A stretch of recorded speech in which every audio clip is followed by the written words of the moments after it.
अभी हमें डुमरांव नगर परिषद क्षेत्र के वार्ड संख्या 18 में, और हमारे साथ उपस्थित हैं रितेश कुमार सिंह उर्फ भुटेली सिंह। इनकी पत्नी वार्ड नंबर 18 से चुनाव लड़ रही हैं वार्ड पार्षद पद हेतु। भुटेली जी, आप इस चुनाव में आ रहे हैं, इससे पहले आपका परिवार चुनाव में रहा है क्या?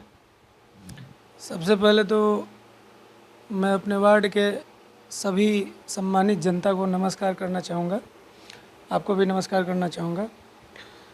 नहीं, इससे पहले किसी प्रकार का चुनाव हम लोग नहीं लड़े हैं। हम नहीं लड़े हैं, ना मेरी पत्नी लड़ी है। तो आपने इस चुनाव में आने का क्यों निर्णय लिया, क्या कारण रहा? देखिए, कारण तो बहुत सारे कारण है। इसमें कोई मेरा पर्सनली प्रॉफिट नहीं है इसमें आने का। इंटरेस्ट जगह क्यों जगह, जैसा कि पहले मैं एक्चुअली यहाँ नहीं रहता था, मैं रहता था दिल्ली में, ठीक है। जब से मैं आया यहाँ कार्यभार अपना संभालने लगा, तब से देखा कि बहुत ही मतलब अपर लेवल का भ्रष्टाचार हमारे वार्ड में हो रहा है। रोड की स्थिति भी बेकार है, नाली का ड्रेनेज सिस्टम, मतलब पानी का निकासी ही नहीं है। इस वजह से मुझे लगा कि भाई जो वर्तमान में है उनका विरोध करने से अच्छा है कि स्वयं लड़ा जाए, क्योंकि मैं खुद अपने वार्ड का रहने वाला हूँ।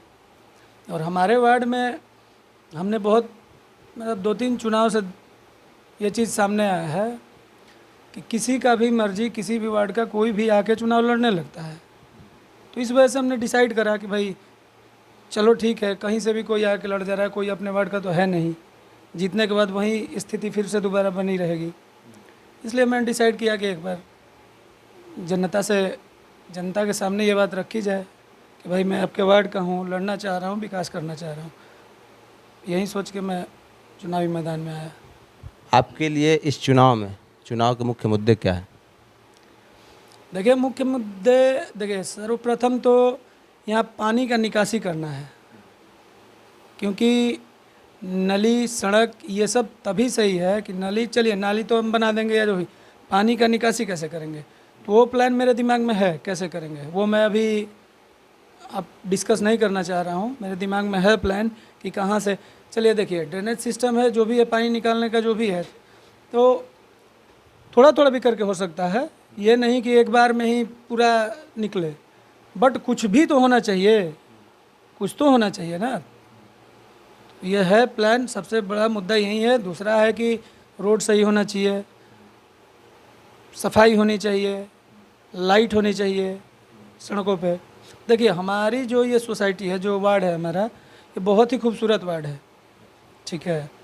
इसमें 10 फीट और 20 फीट का रोड है चौड़ाई वाले, तो काफ़ी स्पेसियस है, हर चीज़ है। अगर ढंग से यहाँ काम कर दिया जाए, रोड का, नाली का, पानी निकासी का, लाइट का व्यवस्था, तो बहुत अच्छी मतलब दिखने वाली एक वार्ड हो जाएगी। अच्छा, नगर पालिका कार्यालय की बात करें तो उसमें भ्रष्टाचार एकदम बहुत चरम सीमा पर है। क्या आप जीत जाएंगे तो उस पर लगाम लगा सकते हैं क्या? देखिए, मैं पूरी नगर पालिका को नहीं कह सकता कि भ्रष्टाचार है। अब कहाँ है भ्रष्टाचार, क्या है उसमें, जो है वही बता सकता है। भाई मुझे क्या पता कि उसमें नगर पालिका भ्रष्ट है या क्या है, नहीं है। मुझे तो बस अपने वार्ड से मतलब है ना, क्योंकि मैं जब जब तक मैं उसमें हूँ नहीं, जिस चीज़ में, उस चीज़ के बारे में मैं कैसे कह सकता हूँ कि भ्रष्ट है। नगर पालिका को मैं नहीं कह सकता, लेकिन हाँ, मैं पर्सनली किसी को नहीं कह सकता। जो चीज़ आपके सामने है वही चीज़ मैं कह रहा हूँ। अच्छा, आपके वार्ड क्षेत्र में साफ सफाई की स्थिति आपके अनुसार क्या है? साफ़ सफाई की स्थिति मेरे अनुसार तो अच्छी नहीं है। मेरे अनुसार अच्छी नहीं है, बहुत अच्छी होनी चाहिए इसे। तो क्या जनता उम्मीद लगा सकती है कि अगर आप आएंगे तो यह व्यवस्था और बेहतर हो सकती है? देखिए, उम्मीद तो जनता, देखिए जब भी चुनाव होता है, हर बार जो भी मतलब प्रत्याशी हैं, हर लोग आपको मतलब प्रस्तावना देते हैं कि ये करेंगे वो करेंगे। बात है उम्मीद की, तो जनता को यहाँ ये सोचना है कि जिस चीज़ से जनता परेशान है वही चीज़ से मैं भी परेशान हूँ, ठीक है, क्योंकि मैं स्वयं उनके वार्ड का रहने वाला हूँ। तो अगर आज बरसात यहाँ पे हो रही है या जल जमाव हो रहा है या सर सफाई कुछ भी नहीं हो रही है ढंग से, तो ये मतलब कि केवल जनता नहीं, मेरे लिए भी, मैं स्वयं उसमें इन्वॉल्व हूँ। तो खुद जनता को ये डिसाइड करना है। अगर मान लीजिए कि मैं कहीं कुछ नहीं करूं, अपने दरवाजे पे, मेरा घर आप देख रहे हैं जो टेक्सटाइल कॉलोनी में यहाँ जो सामने, अगर अपने दरवाजे का सफाई, अपने दरवाजे पर भी कुछ करूं, अपने गली का भी कुछ करूं, तो उससे केवल मेरा भलाई नहीं है, उससे 10 लोगों का भलाई है, 50 लोगों का भलाई है, पूरे वार्ड को जनता की भलाई है, क्योंकि उसी रोड से सबको आना जाना है। समझ रहे हैं ना जी। वार्ड के परिसीमन होने के बाद दो वार्डों के कुछ हिस्सों को मिलाकर एक ये वार्ड बनाया गया। जी आपके कड़वे की साइड जो एक वार्ड पड़ता है, उसमें हमने देखा है कि कई जगह क्या बोलते हैं, नल जल शायद घर घर तक नहीं पहुंचा है। इस पर आप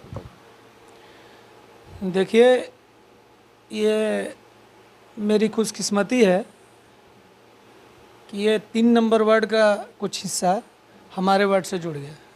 ठीक है, क्योंकि देखिए मैं यहाँ 32 सालों से हूँ, मैं कड़वी गांव से काफ़ी क्लोज हूँ, मैं इनसे सम्मिलित रहता हूँ। ठीक है, हमेशा से रहा हूँ, हर चीज़ में रहा हूँ। जहाँ तक मैं देख रहा हूँ कि इस गांव में अभी भी बहुत सारे ऐसे मकान हैं जो कि झुग्गी झोपड़ी हैं, जो कि नहीं होना चाहिए, नहीं होना चाहिए, ये आपको भी पता है, क्योंकि कॉलोनी पास होता है, ये होता है, तो मैं बहुत देख रहा हूँ, बहुत दिनों से देख रहा हूँ कि कहीं किसी का बन जा रहा है, किसी का नहीं बन रहा है, कोई बहुत दुखी है, कोई। और नल जल का जो आप बता रहे हैं समस्या, तो वास्तव में है। देखिए इसमें क्या है कि एक बहुत मतलब ये जो हनुमान जी का एक मंदिर है, यहाँ जाइएगा तो गांव में ही, तो यहाँ एक बोरिंग बहुत पुराना है, मतलब बहुत बड़ा था, उसी से सारे गांव का सप्लाई होता था पानी का। वो न जाने कितने दिनों से ख़राब पड़ा है, उसके बारे में मुझे नहीं पता था। जब से मैं यहाँ नहीं रहता था तब से शायद वो ख़राब है। मैं आया जब तैयारी करने लगा, मैं देखा कई बार ये जो अभी जो नल लगा है वहाँ पे पानी का, टंकी वंकी है जो भी, 1-2 बार कुछ कारणवश बंद हो गया 1 हफ्ता के लिए। मैं देखा कि लोगों को काफ़ी असुविधा हो रही है भाई, मैं लगा उसे सही कराया। अब भी नगर परिषद के अंदर मेरा एक एप्लीकेशन पड़ा हुआ है जिसमें कि ये हनुमान मंदिर और ये मकाली मंदिर का जो सिंटेक्स टंकी है उसे चेंज कराने के संबंध में मैं दिया था। मेरी बात होती है, कार्यपालक अभियंता से भी मेरी बात होती है। वो अभी थोड़ा सा चुनाव का माहौल है, इसलिए कार्य रुका हुआ है, चुनाव के बाद ये चेंज होगा। चुनाव में जितने भी लोग आते हैं वो तमाम प्रकार के लुभावने वायदे करते हैं ना। जी, क्या आपको लगता है कि आप जो बात कर रहे हैं इस पर आपको जनता समर्थन देने वाली है? बिल्कुल, जनता मेरे साथ है और पूरी समर्थन के साथ है जनता। क्योंकि देखिए मेरे ऊपर नहीं भरोसा, आखिर किसके ऊपर जनता भरोसा करेगी? हमारे जो वार्ड पार्षद हैं, जो वर्तमान पिछले 15 सालों से हैं, तो 15 सालों से जनता उनको देख रही है, ये 1-2 टर्म तो नहीं है ना। तो मुझे पूर्ण विश्वास है कि जनता का समर्थन मुझे मिलेगा और मिल भी रहा है।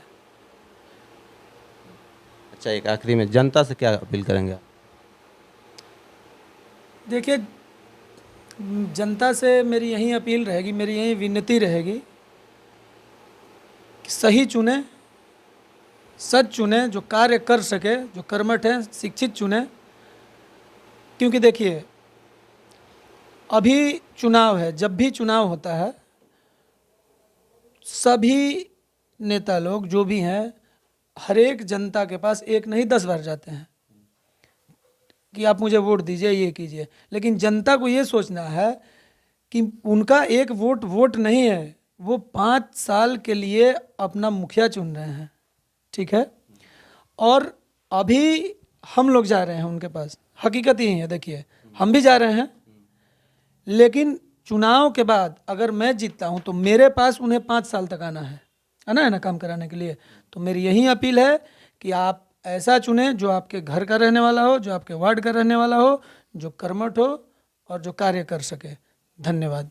बैठी हुई हैं वार्ड नंबर 18 की खुद प्रत्याशी अन्नू कुमारी जी। ये बताइए कि आप कितना पढ़े लिखे हैं? मैंने एमबीए किया हुआ है ग्रेटर नोएडा से। अच्छा, वार्ड का चुनाव आप लड़ रहे हैं, किन सोच के साथ आप इस चुनाव में आ रहे हैं? सबसे पहले तो मैं अपनी सभी वार्ड नंबर 18 की जनता को अपने तहे दिल से चरण स्पर्श करती हूँ। और मैं इसलिए यहाँ पर खड़ी हूँ क्योंकि मैं जब से आई हूँ शादी करके, तो मेरे घर के सामने भी बारिश अगर होती है तो जल जमा हो जाता है। उसकी वजह से आने जाने में लोगों को बहुत सारी परेशानियाँ होती है। घरों में से पानी भी नहीं निकल पाता है, घर में भी बहुत लोगों के पानी जमा हो जाती है। और जैसे कि जाने आने में सभी लोगों को परेशानी होती है, बच्चे भी स्कूल नहीं जा पाते, बहुत लोगों की जाने आने में परेशानियाँ होती है।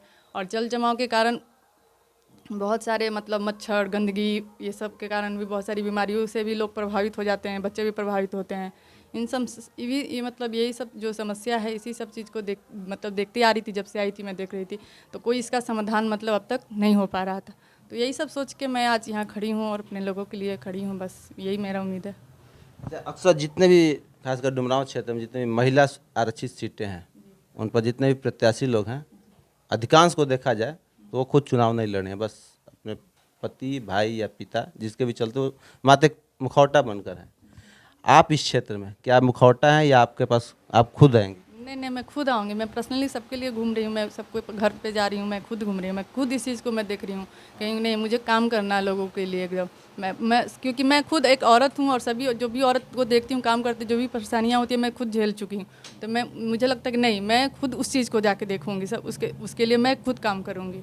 हाँ, मेरा यही है कि बस मैं खुद समझ रही हूँ, तो अपने औरतों के लिए जितनी भी महिला है जिनको भी परेशानी होती है, अधिकतर तो महिला को ही परेशानी होती है। घर में जल की व्यवस्था नहीं होगी या पानी मतलब नाली का नहीं होगा तो पानी नहीं निकल पाता, वो तो महिला ही करती है।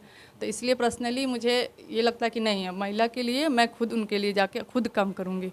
मान लीजिए कि चुनाव परिणाम सकारात्मक आते हैं और जीत का सदन में चली जाती हैं, तो आपको अगर सबसे पहले महिलाओं के लिए कुछ करना है तो आपके क्या कदम होंगे? जी, मैं देखिए, मैं खुद सक्षम हूँ महिलाओं के लिए कुछ करूँ, तो मैं खुद अधिकारी से जाके बात करूँगी। जो एक आजीविका संगठन चला है, जो शहर में चला है, मैं उसके लिए इस प्रस्ताव को रखूँगी महिलाओं के लिए और उस पर काम करूँगी। मैं खुद आगे महिलाओं के साथ जाके जो भी आजीविका संगठन का है उनको मैं उनके साथ मिलकर काम करूँगी, ठीक है। और जो भी उनकी समस्या है, जो भी परेशानी, मैं खुद सक्षम हूँ, जाकर अधिकारी से, जिलाधिकारी से बात करूँगी और उनकी प्रॉब्लम को सॉल्व करूँगी। जी। अच्छा, नगर परिषद में सबसे बड़ा भ्रष्टाचार सफाई को लेकर होता है। सफाई के नाम पर नगर परिषद क्षेत्र में 46 लाख रुपए लगभग निकाले जाते हैं, जबकि खर्च बहुत कम ही होता है। आप इसको कंट्रोल कर सकते हैं? देखिए, अब इसके बारे में तो मैं अभी नहीं जानती हूँ क्योंकि मुझे कुछ इसके बारे में पता नहीं है। बट जहाँ तक है कि मैं जब इसमें चली जाऊँगी, जब मैं इसमें पता लगा लूँगी, तो जितनी भी सफाई की मतलब है वो मेरे ऊपर रहेगी। अपने वार्ड की मैं तो अपने वार्ड में जो भी सफाई की व्यवस्था होगी वो मैं कराऊँगी, जितना मुझसे होता है। मैं खुद अधिकारी से बात करूँगी और कुछ अलग हट के लिए महिलाओं के लिए भी सबके लिए व्यवस्था करूँगी। और मैं मतलब खुद अपने वार्ड का है जो भी मतलब उसमें जाऊंगी तो पता चलेगा कि मतलब वार्ड सफाई का क्या है क्या नहीं। लेकिन जो मतलब जहाँ तक सफाई का होता है अपने वार्ड में, वो मैं व्यवस्था करा के रहूँगी, ठीक है। एक आखिरी सवाल, आमतौर पर हम देखते हैं कि राजनीति, वार्ड की राजनीति चाहे किसी भी राजनीति में, जो युवाओं का जो हिस्सेदारी होता है, चाहे लड़के हो या लड़की, बहुत कम होता है। मतलब डुमरांव में भी देख लिया जाए तो बहुत कम ही मिलेंगे आपके उम्र के लड़कियां जो कि इस चुनाव में हैं। मैक्सिमम लोग बुढ़े ही होते हैं। क्या युवाओं को चुनाव में आना चाहिए कि नहीं? हाँ, बिल्कुल आना चाहिए युवाओं को, क्योंकि युवा से ही हमारा तो देश है। तो युवा ही आएंगे आगे तो भी तो हमारा देश चलेगा, फिर हमारे वार्ड का भी होगा, विकास होगा। क्योंकि युवा आजकल के पढ़े लिखे होते हैं, समझदार होते हैं, उनको क्या करना है क्या नहीं करना उनको अच्छे से समझ में आता है। तो वो अपने वार्ड की समस्या को जो भी है अच्छा आसानी से सॉल्व कर सकते हैं, ठीक है। तो इसलिए युवाओं को जुड़ना चाहिए, पॉलिटिक्स में आना चाहिए। ये थी वार्ड नंबर 18 की वार्ड पार्षद पद की प्रत्याशी अन्नू कुमारी जी।